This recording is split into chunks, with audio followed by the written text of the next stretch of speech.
Estupendo, gracias Jaime. Bueno, bienvenidos a todos, muchas gracias por asistir a esta sesión.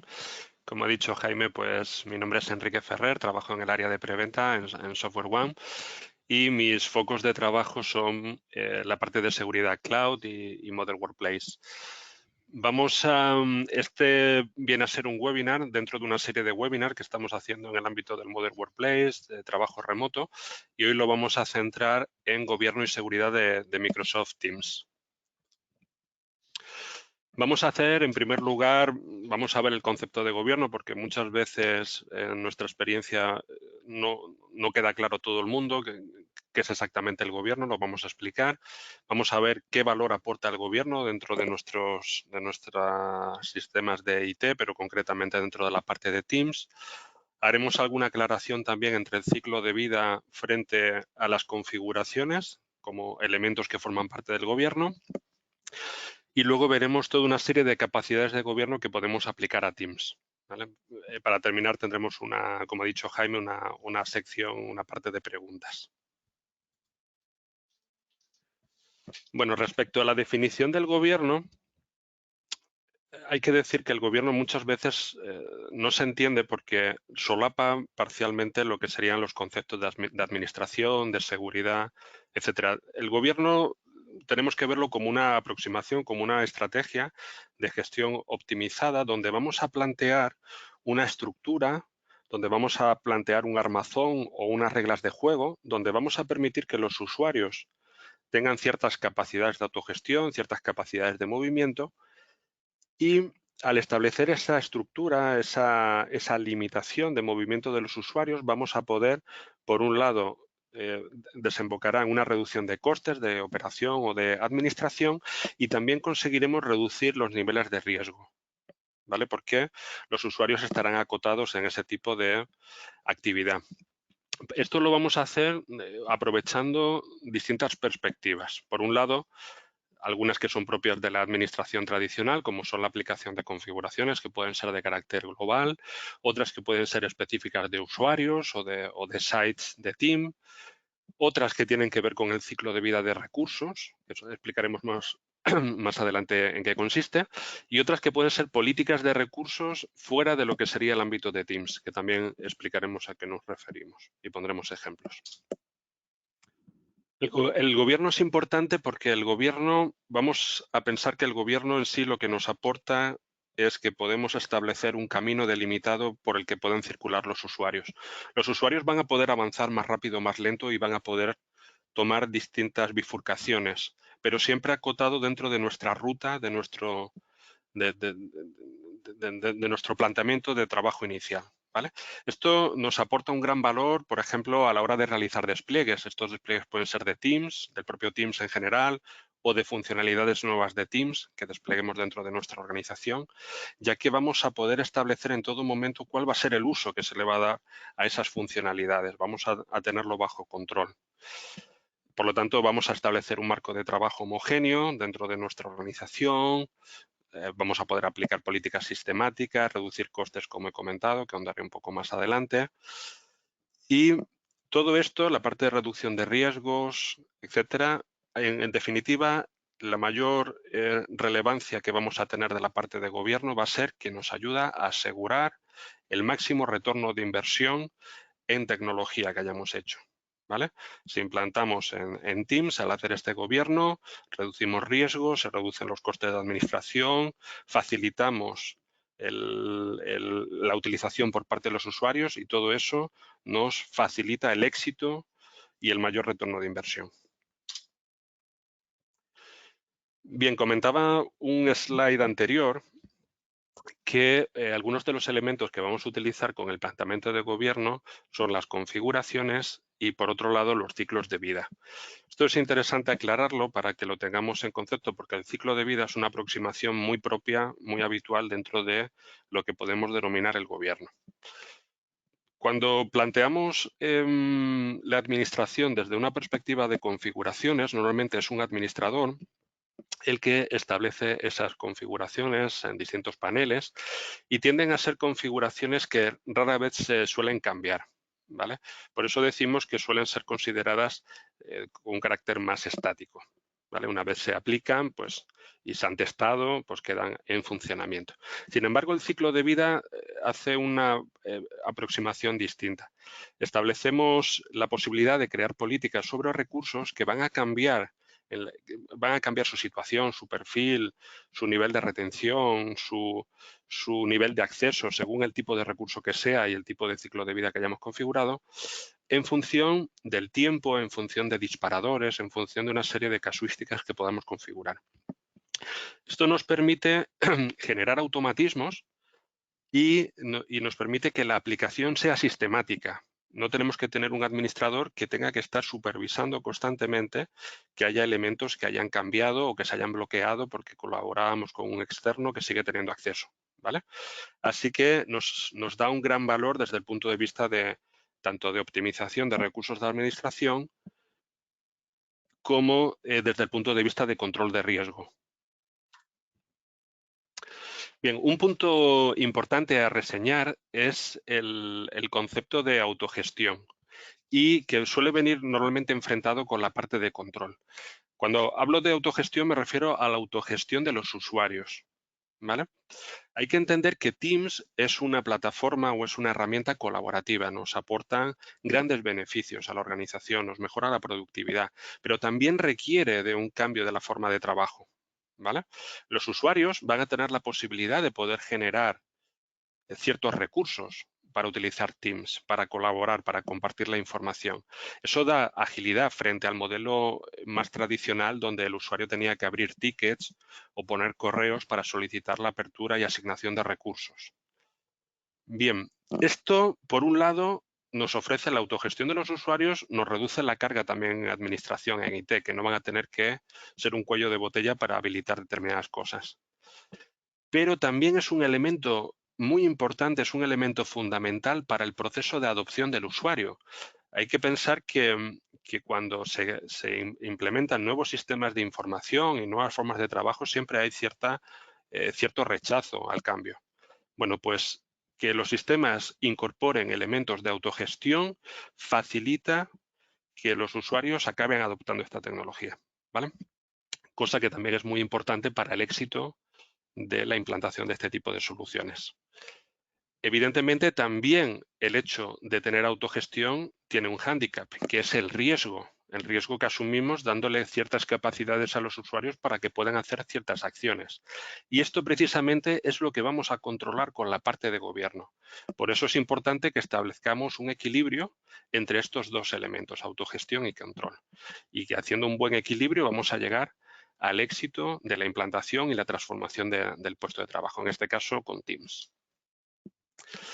Bien, otro punto a tener en cuenta es que Teams forma parte de un ecosistema y se basa en una serie de tecnologías. Concretamente, Teams se fundamenta y se apoya en M365. M365, imagino que la mayoría lo sabréis, es un paquete, es el paquete de Microsoft que incluye todo lo que tiene que ver con el puesto de trabajo moderno, incluyendo los elementos que están puramente en nube, como podría ser Office 365, elementos que pueden ser de seguridad en entornos híbridos, perdón, como puede ser el paquete de MS, de Enterprise Mobility and Security, y lo que tiene que ver también con el puesto del usuario, con el sistema operativo, con Windows 10, en su vertiente de seguridad, productividad, etc.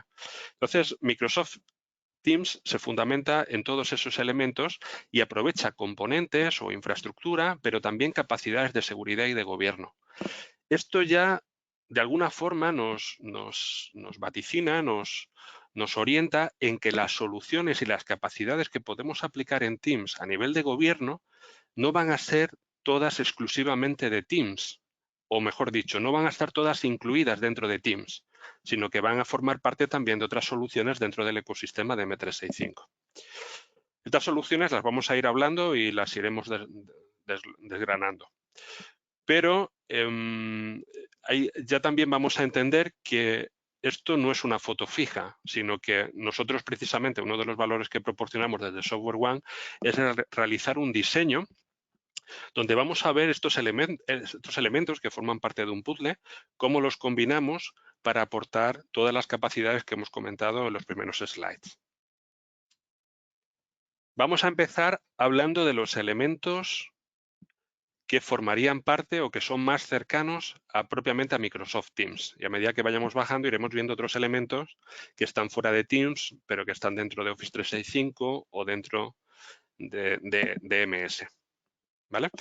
Bueno, el primer punto importante y fundamental, y es cómo damos respuesta a quién puede crear grupos de Teams. ¿Vale? ¿Qué usuarios dentro de la casa pueden crear grupos de Teams? Hay que decir que la plataforma por defecto permite que cualquiera pueda crear grupos de Teams. Cualquier usuario que tenga asignado una licencia de Teams pueda crear esos grupos. Esto es lo que nosotros denominamos modelo descentralizado y lo consideramos válido exclusivamente en aquellos entornos que son muy reducidos. ¿Vale? Empresas pequeñas normalmente, de pocos usuarios, que van a poder comunicarse ágilmente, que han hecho una transferencia de conocimiento y que solamente están creando determinados grupos porque están siempre en comunicación entre ellos. ¿Vale? Pero en el momento que vamos a una empresa de tamaño medio o medio grande, ya el modelo descentralizado es muy poco práctico. ¿Vale? Normalmente deriva en la creación abusiva de grupos que no tienen, de sites de team que no tienen sentido y todo supone cierto caos. ¿Vale? Y además hay que decir que los grupos de Teams cuando se crean generan recursos debajo de espacios de SharePoint, direcciones de correo, con lo cual es importante esto controlarlo. El segundo modelo sería el modelo centralizado. Iríamos al otro extremo. ¿Vale? Aquí ya solamente permitiríamos la creación de los grupos de Teams a usuarios administradores, que serían administradores de Teams o administradores globales de Office 365. Este modelo tampoco es muy adecuado, puede ajustarse a algunos entornos reducidos, pero no suele ser válido tampoco para entornos de tamaño medio, medio grande, porque los usuarios que suelen ser administradores de estas plataformas son administradores globales, suelen pertenecer al departamento de IT normalmente. ¿Vale? Si hacemos que estos usuarios sean los que tienen capacidad de crear en exclusiva grupos de Teams, se va a generar cierto cuello de botella. Volveremos a modelos tradicionales, perderemos las capacidades de autogestión que estábamos comentando al principio. Por último, tenemos un modelo que es el que nosotros proponemos en la mayoría de los casos, que hemos denominado modelo mixto, donde establecemos una capa intermedia que va a estar formado por usuarios que suelen ser mandos intermedios, jefes de proyectos, responsables de área, etcétera, que van a crear grupos de Teams o sites de Teams para los usuarios o los empleados que tienen bajo su cargo normalmente. ¿Vale? Hay que decir que para este último modelo necesitamos una herramienta que hablaré más abajo dentro de unos slides, que es Azure AD Premium. ¿Vale? Bueno, también tenemos capacidades dentro de Teams para poder segregar o segmentar las capacidades de administración de los usuarios, ¿no? Si tenemos un departamento de IT grande, pues podemos determinar qué usuarios van a ser administradores globales de Teams o cuáles van a tener capacidades limitadas para gestionar la parte de telefonía, de comunicación, etcétera. También podemos establecer permisos en Teams. Tenemos segmentaciones lógicas que se llaman canales y estos canales podemos crear dentro toda una estructura de archivos, usuarios, etcétera, ¿no? Si suponemos en el ejemplo que estáis viendo en el slide, a la derecha aparece un departamento que sería un distrito de ventas y luego en canales están distribuidos distintos temas como son general, planes de cuenta, ayuda, productos, ¿vale? Hace tiempo no se podía, pero desde hace ya unos meses se pueden crear permisos específicos para cada canal, lo cual es muy interesante para establecer esta estructura lógica donde a lo mejor hay un departamento grande o hay determinados elementos que interesa segmentar. También podemos dentro de Teams y con las políticas que nos permite, podemos crear unas políticas de conectores. Los conectores serían aplicaciones externas que podemos incrustar dentro de un Teams con la idea de que ese site de team, que a lo mejor vamos a pensar que es en base a un proyecto o a un departamento, los usuarios tengan todas las herramientas necesarias tanto para comunicarse como a nivel productivo, ¿vale? Repositorio de documentación, etcétera. Estos conectores no son solamente herramientas que pueden estar dentro de la suite de Office 365, sino que también podemos implementar gran cantidad de conectores de herramientas externas, de otras soluciones clouds, de otras aplicaciones. Evidentemente, la implementación de estas soluciones dentro de un site de team tiene que ser algo controlado, porque hay herramientas que pueden suponer un riesgo para la seguridad o pueden contravenir algunas políticas de utilización dentro de la compañía, ¿vale? Así que esta capacidad la tenemos para dar un sentido específico a cada site de team de forma segura. También contamos dentro de Microsoft Teams con directivas que nos van a permitir definir quién, cómo, cuándo va a poder, por ejemplo, generar un evento, si se va a poder compartir información con gente externa a la empresa o no, o que pertenezca a determinados dominios.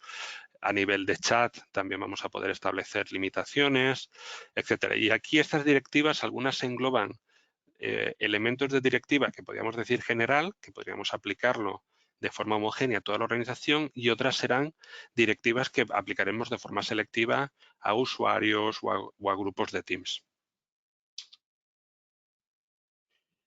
Bien, hasta aquí lo que hemos visto hasta aquí sobre todo serían características que podemos encontrar dentro de Teams. Ahora vamos a empezar a ver otros elementos que están fuera de Teams, pero que contribuyen a Teams. En este slide tenemos concretamente el ciclo de vida de un site de Microsoft Teams, que curiosamente es un elemento que se configura fuera de Microsoft Teams, ¿vale? Que pertenece a la parte de grupos de 365, que nos permite generar o crear políticas de ciclo de vida de componentes de Office 365, y entre ellos los de Teams. Vamos a poder establecer un ciclo entre un Teams que se haya creado. Bueno, pues cuando pase, por ejemplo, un cierto tiempo de inactividad, podremos consultar a los miembros si queremos que quede bloqueado, que quede desactivado y quede en retención, ¿no? Es decir, que sea consultable en modo lectura, pero no se pueda seguir añadiendo información. O si queremos archivarlo para que ya no sea accesible, pero queda todavía en el sistema, por si en caso de necesidad hay que volver a activarlo, ¿no? Entonces, estas políticas las podemos definir de forma automatizada, podemos establecer nuestros plazos, cómo se va a comportar, a quién va a consultar para reactivarse, pero en definitiva nos proporcionan capacidades de higiene digital para que aquellos grupos de Teams que ya no tienen sentido, que ya no aportan nada, pues se puedan ir pasando en su ciclo de vida para retenerse, archivarse y finalmente suprimirse, si es lo que deseamos, ¿vale? Protección de identidades. Esto lo cubrimos también con un componente externo a Teams, que está contenido dentro de MS, también se puede adquirir por separado. Se llama Azure AD Premium. Azure AD Premium viene a complementar nuestro directorio local con nuestro Active Directory local, y es un repositorio de identidades en la nube que nos aporta capacidades adicionales para trabajar en la nube, ¿vale? Nos permite definir políticas homogéneas de autenticación con multifactor de autenticación, etcétera. Esto es un punto muy, muy importante, porque cuando trabajamos en la nube sabéis que tenemos capacidades de flexibilidad, dinamismo para conectarnos desde cualquier sitio, si lo deseamos, con cualquier dispositivo, en cualquier horario, etcétera. Por lo tanto, la identidad cobra un valor muy importante, proteger la identidad, para evitar que haya accesos indebidos, ¿vale? Con esta herramienta podemos establecer los criterios de quién, cuándo, desde dónde, cómo, con qué dispositivo se puede conectar, a qué aplicación, en qué formato, ¿vale? Y además nos da una visión centralizada de quién se conecta. Por lo tanto, es un componente básico, fundamental dentro de la parte de gestión y de la parte de seguridad que tenemos que contemplar. Otra perspectiva que nos aporta también Azure AD Premium es una vertiente desde la perspectiva de ciclo de vida y de gobierno. Y es que podemos asignar también características específicas de las identidades o del control de acceso o de los permisos de administración de forma cíclica, manteniendo la misma lógica que comentaba antes en el ciclo de vida de Teams, ¿vale? Es decir, un usuario que cambia, por ejemplo, en su puesto de trabajo, cambia de departamento, cambia de actividad, de rol, pues puede desembocar en un proceso automatizado de movimiento, ¿vale? Esto se hace también en combinación con otras herramientas, como es la parte de MIM, ¿vale? De Microsoft Identity Management. Luego tenemos también un ciclo que podemos definir, por ejemplo, la parte de acceso, muy interesante si, por ejemplo, estamos trabajando con un colaborador externo en base a un contrato y accede a nuestro site de Teams para acceder al repositorio, comentarnos, actualizar información. Bueno, pues podemos hacer que automáticamente pongamos unas fechas de expiración para que cuando el contrato expira, automáticamente se le retiren los accesos a esos colaboradores externos. Y la parte de administración, que sería el último bucle, pues se basa en la herramienta de PIM, de Privileged Identity Management, que nos permite que los administradores no tengan por qué tener asignado los permisos permanentemente, sino que puedan solicitar para realizar una intervención de forma sencilla esos permisos para poder trabajar, ¿vale? Algunas de estas soluciones están incluidas en Azure AD Premium Plan 1, que sería como el primer nivel, y alguna, como la de PIM, está incluida en el Plan 2. Bien, el ciclo de vida documental. Bueno, hay que decir que la documentación, que toda la documentación que trabajamos en Office 365 es susceptible de ser utilizada con este sistema, ¿vale? Nosotros lo estamos, como sabéis, lo estamos centrando en la parte de Teams y, por lo tanto, el ciclo de vida documental podemos aplicarlo a Teams. Se basa en que, aprovechando capacidades de clasificación documental que tenemos en Office 365, podemos aplicar políticas de retención o políticas de borrado de la documentación. ¿Por qué querríamos hacer esto? Bueno, pues suele haber un doble objetivo. Por un lado, un objetivo desde el punto de vista de marcos normativos o marco regulatorio. Tanto para la retención como para el borrado suele haber en estos marcos normativos tipo de información que conviene, que encaja ahí, ¿vale?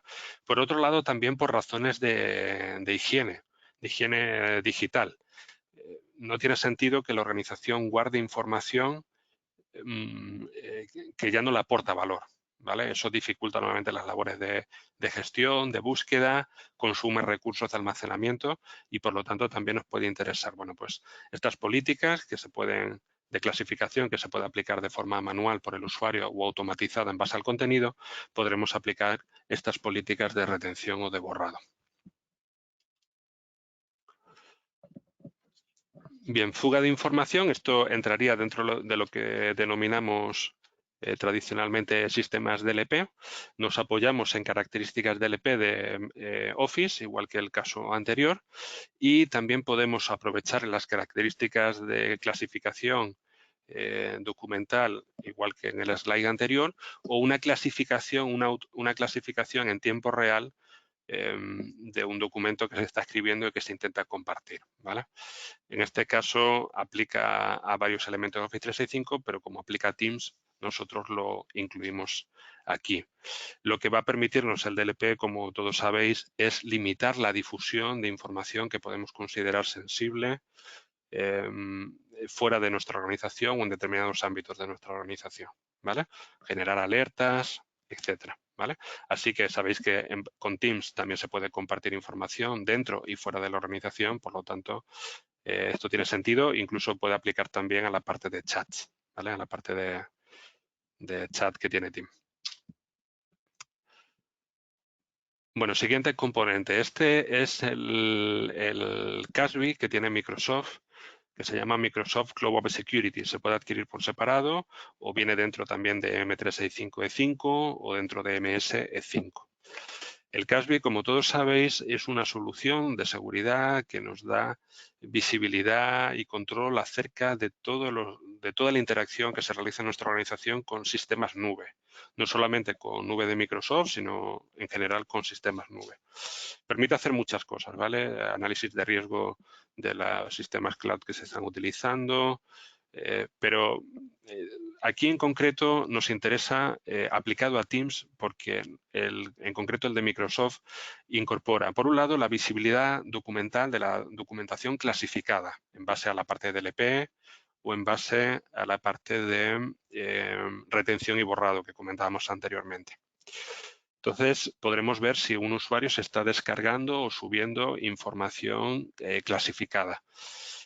Podemos también hacer un análisis de comportamiento automatizado, generar alertas, bloquear a los usuarios. Nos va a extender las capacidades de DLP porque podremos bloquear ciertas descargas o subidas de información que consideremos sensibles, incluso trabajando con otras nubes, ¿no? Que se intenta hacer una exfiltración con otras nubes. Así que es una herramienta muy interesante acotado específicamente a la parte de Teams. Evidentemente da muchísimo más valor que esto que estoy explicando y tiene más sentido junto con otras herramientas, pero es una solución a tener en cuenta. Otra solución que también se puede adquirir por separado, pero que la tenemos en M365 y en MS, es Azure Information Protection. Esta es una solución que nos permite clasificar, proteger mediante un cifrado, permisos avanzados y tener trazabilidad de documentación allá donde esté, ya sea en el entorno on-premise, sea en la nube o sea en posesión de un tercero. Y vamos a tener esa trazabilidad e incluso vamos a poder revocar o alterar los accesos a esa información. Entonces, es una capa de información adicional que puede complementar los elementos que comentaba anteriormente de DLP o de clasificación documental y es un elemento interesante a tener en cuenta. Bien, otro elemento que tenemos en Office 365, pero fuera de Teams, es Office 365 ATP. Concretamente aquí estaríamos hablando de ATP, Advanced Threat Protection, Plan 1. Esto es una solución que nos da protección contra amenazas para varias soluciones que están dentro de Office 365. Por ejemplo, el correo, ¿vale? De hecho, en el correo incluye una característica que aquí en el slide no aparece, que son protección ante ataques de phishing avanzados. Pero en su aplicación a Teams nos permite cosas muy interesantes y es que puede analizar archivos que estén siendo compartidos o que estén siendo sincronizados un usuario desde su PC local a la nube, los puede analizar aprovechando características avanzadas de seguridad, como sería la parte de sandbox.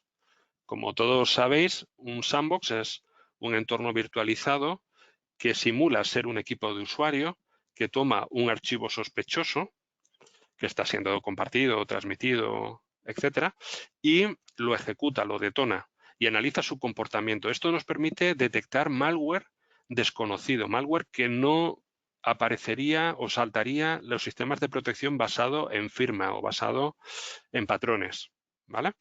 Así que esta característica es muy, muy interesante porque sabéis que hay malware que se incorpora dentro de archivos documentales, ya sea vía macros, en archivos de ofimática, en PDFs también hay malware vía script o en cualquier otro archivo, porque cuando trabajamos con Teams tenemos repositorios de archivos donde podemos subir cualquier tipo de archivo, ¿no?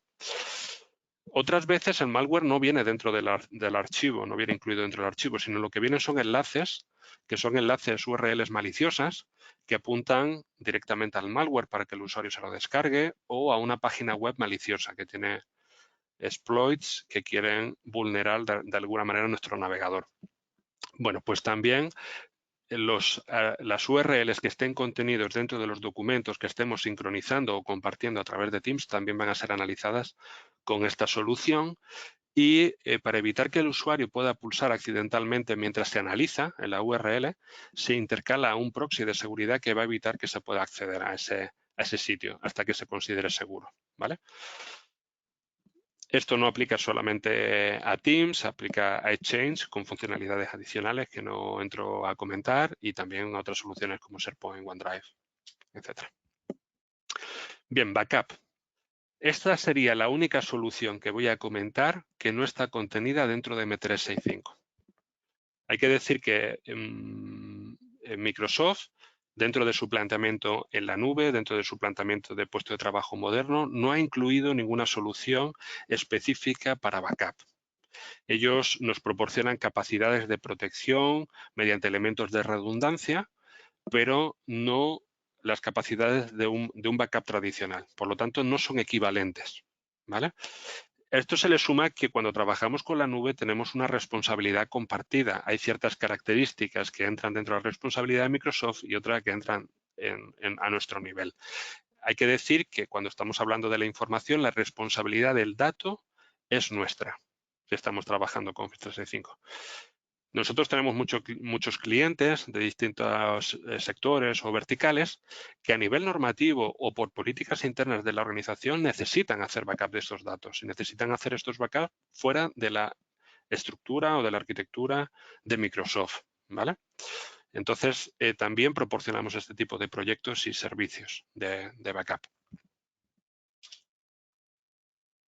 Bien, y para terminar ya, comentar que estos elementos que hemos estado hablando, estas capacidades de gobierno, son en sí, como decía en algún slide anterior, un puzzle, ¿no? Requiere cierto diseño y adaptación para cada uno de vosotros. ¿En qué factores va a depender este diseño? Pues bueno, va a depender de los requerimientos que tengáis de seguridad, del licenciamiento que hayáis adquirido o que queráis adquirir para cubrir esos requerimientos de seguridad, perfilado de seguridad también de los usuarios, marcos normativos, el nivel de adopción, etcétera.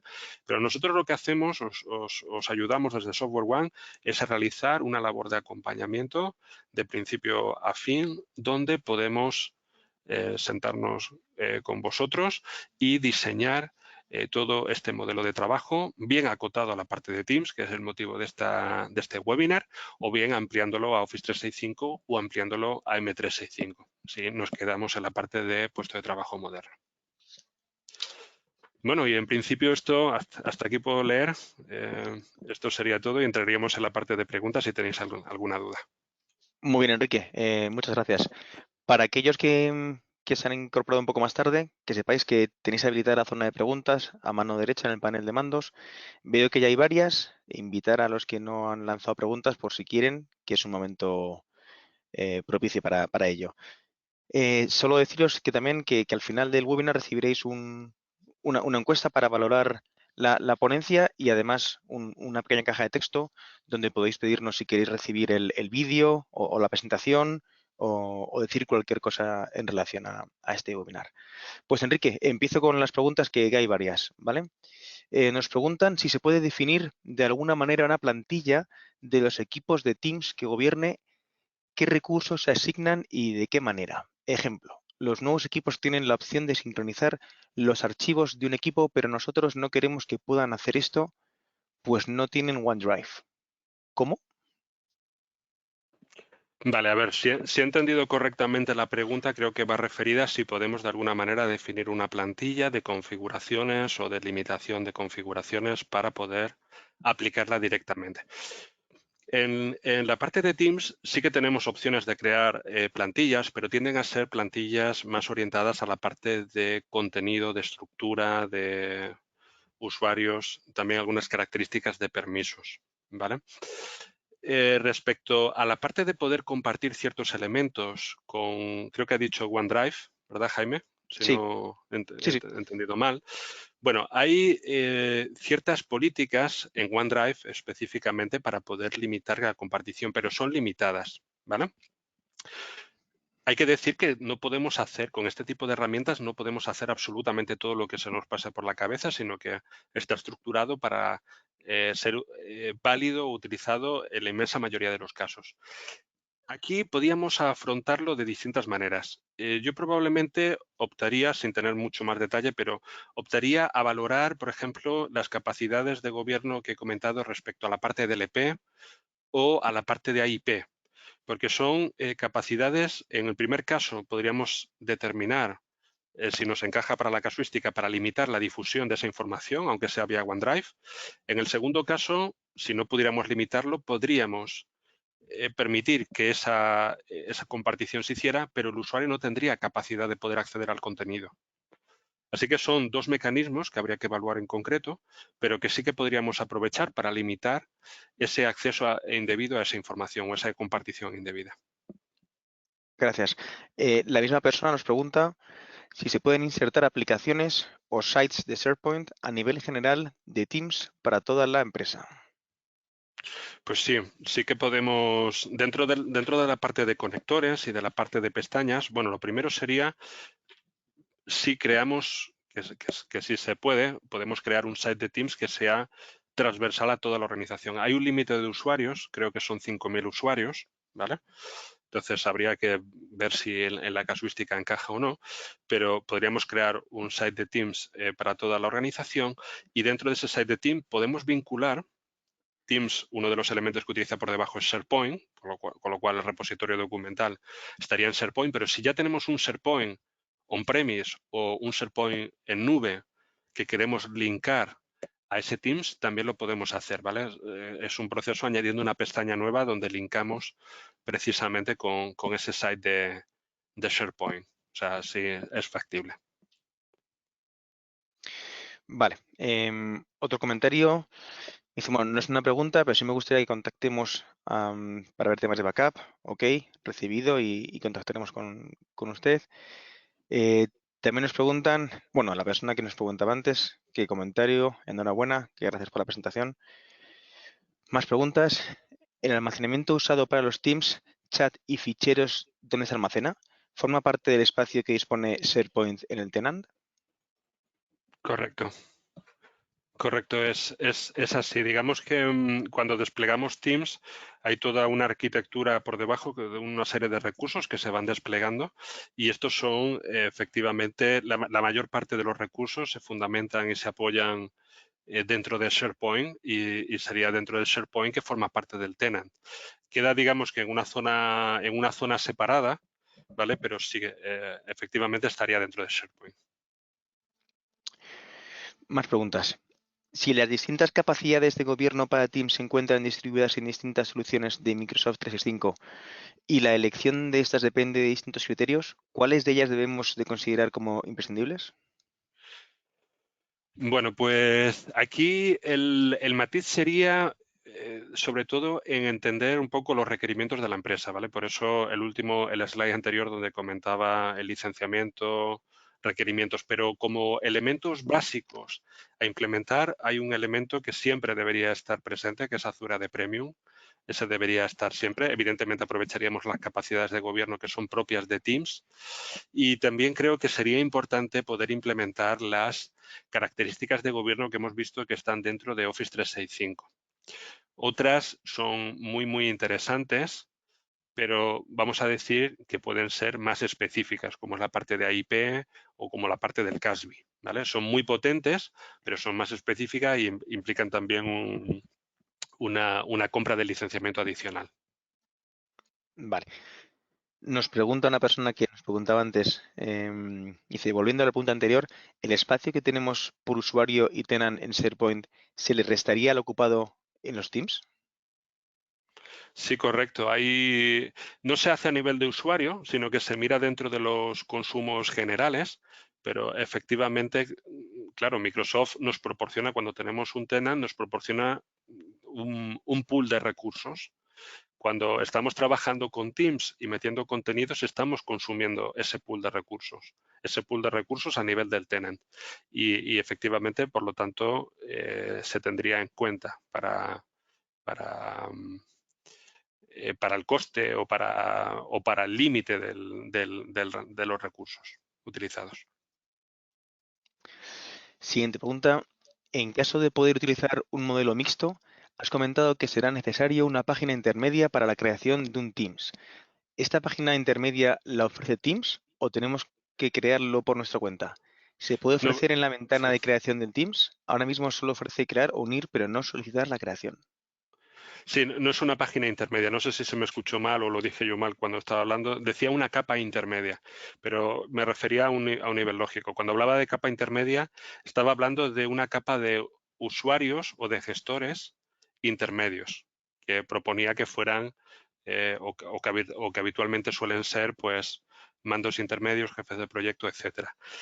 Lo que sí que es necesario para poder realizar este modelo mixto es implementar Azure AD Premium. Azure AD Premium es un componente que necesitaríamos si queremos hacer ese modelo. Y será en Azure AD Premium donde crearemos un grupo de usuarios y le conferiremos a ese grupo de usuarios los permisos para poder crear grupos de Teams. Por lo tanto, ya estarán habilitados esos usuarios. Esto se configura dentro del propio portal de Azure AD Premium. Gracias, Enrique. Otra pregunta. ¿En qué plan está incluido Azure AD Premium? ¿En el 3 está incluido? ¿En el E3 está incluido? En Azure AD Premium está incluido dentro de M365 E3, ahí tendríamos Azure AD Premium Plan 1, y está incluido también dentro de M365 E5, donde tenemos Azure AD Premium Plan 2, tendríamos el tope de gama, vamos a decir. Esto dentro de M365, que sería como el paquete más grande. Si estamos trabajando con Office 365, tanto Office 365 E3 como Office 365 E5 no tienen Azure AD Premium, ¿vale? Pero siempre lo podemos adquirir, en caso de que no lo tuviéramos, lo podemos adquirir como un complemento, como un add-on. No hace falta adquirir un paquete grande para tenerlo, sino que en caso de que lo necesitáramos, podríamos incluirlo selectivamente. Siguiente pregunta. ¿Puede trasladarse este planteamiento de gobierno a SharePoint u otros componentes de Office 365? Correcto. Esto de hecho es la base un poco del gobierno, de esta aproximación a gestión optimizada, decíamos al principio. Y es que podemos utilizar prácticamente todos los componentes, quitando los componentes específicos que hemos visto de Teams, el resto de los componentes son aplicables también, por ejemplo, a sites de SharePoint o algunos elementos de OneDrive, etcétera. Y esto se puede hacer y es más, nosotros recomendamos hacerlo, ¿vale? Por todo lo que hemos explicado en el webinar. ¿Tenemos registro de la actividad de los usuarios que trabajan con Teams? Vale, si nos referimos al registro de las acciones que realizan estos usuarios, sabéis que dentro de Office 365 todas las acciones de los usuarios y también de los administradores quedan recogidas dentro del log del sistema, ¿vale? O sea, hay una retención de 90 días, por lo tanto, durante 90 días lo podéis consultar ahí y hay herramientas como iDiscover que sirven para hacer búsquedas o investigaciones y toda la actividad que realizan los usuarios en Teams queda reflejada. ¿En qué casos consideras adecuado realizar backup de Teams y con qué herramienta? Bueno, a ver, esto, ¿en qué casos? He comentado un poco en el slide. Va a depender un poco del tipo de organización que sea, los requisitos que tenga a nivel normativo, también las políticas internas, pero yo hago muchas veces una reflexión y es que, hablando con nuestros clientes, y es que si un cliente estaba habituado a tener un backup en sus sistemas que tenía on-premise, en su SharePoint on-premise, en su Exchange on-premise, en su etcétera, lo normal sería que el mismo requerimiento que tenemos para hacer backup en esa arquitectura la tuviéramos para hacerlo también en nube. El hecho de que esté en nube no nos evita ese requerimiento, ¿vale? Por lo tanto, yo propondría a todo el mundo que hiciera backup en nube, me parece lo más prudente, pero sí es cierto que hay algunos clientes que de alguna forma están obligados a hacerlo por políticas o por un marco regulatorio. Respecto a las herramientas que recomendamos, nosotros trabajamos con distintas soluciones de backup, algunas que pueden ser utilizadas en formato nube y otras en entorno on-premise. Una de las más completas y que mejor realiza el backup de todo lo que tiene que ver Teams y por extensión Office 365 sería Commvault. Nosotros trabajamos con Commvault en formato proyecto y también en formato servicio. También hacemos servicios gestionados de backup para Office 365. Y también trabajamos con otras soluciones en nube, como es el backup de Barracuda, que también funciona muy bien, se despliega muy rápido y es económico. Entonces, hay más soluciones, pero por no dilatarme en la respuesta, comento de SEPAR. Vamos acabando. Lo digo por si alguien más quiere lanzar alguna pregunta, es el momento. He recibido el mensaje de Fernando por el agradecimiento. Gracias a ti. Nos preguntan, para gestionar el ciclo de vida de la información de los grupos de Teams, ¿qué licencia hace falta? Eso en principio, teniendo Office 365, ya tendríamos esa posibilidad. ¿Vale? O sea, es una característica que no está dentro de Teams, sino que está dentro de los grupos de 365 y en principio con que tengamos cualquier tipo de licencia de Office 365 Enterprise, con E1, E3, E5, vamos a tener la posibilidad de poder utilizar esa característica. Vale. Y por ahora, lo que es la última pregunta, ¿cómo funciona el sandbox para Teams? A ver, el sandbox lo he comentado un poco en la diapositiva. Básicamente lo que hacemos es trabajar como un sandbox tradicional. La única característica es que Microsoft, de hecho, no solamente utiliza una única máquina virtual, sino que utiliza varias y lleva la copia del archivo que se está compartiendo, sincronizando, etcétera, para hacer esta detonación. ¿Vale? Esta detonación del archivo y analizar el comportamiento. Si el archivo, cuando se ejecuta en este entorno virtual, que intenta simular ser un entorno de usuario, pues intenta hacer cosas extrañas, como por ejemplo acceder a zonas de memoria protegida, sobreescribir archivos del sistema, etcétera, pues entonces lo clasificamos como software malicioso y lo bloqueamos, generamos una alerta, hacemos un poco el comportamiento que hayamos programado, ¿vale? Pero es una característica interesante para tener mecanismos de protección y ya que compartimos la información con Teams, con gente que puede estar en cualquier parte, pues que evitemos la difusión de un malware que puede estar en un archivo vía Teams. Muy bien, mil gracias Enrique, mil gracias a todos los que habéis estado al otro lado escuchando atentamente. Como os decía antes, ahora os lanzará una encuesta para valorar el webinar y así como una cajita por si queréis dejar algún comentario o pedirnos algo, es el lugar adecuado. Lo recibiremos y atenderemos a todos. Así que nada más, doy por cerrado el webinar. En el mail que recibiréis veis un link por si queréis apuntaros al resto de webinars. Un abrazo, hasta luego. Venga, muchas gracias. Un abrazo. Adiós.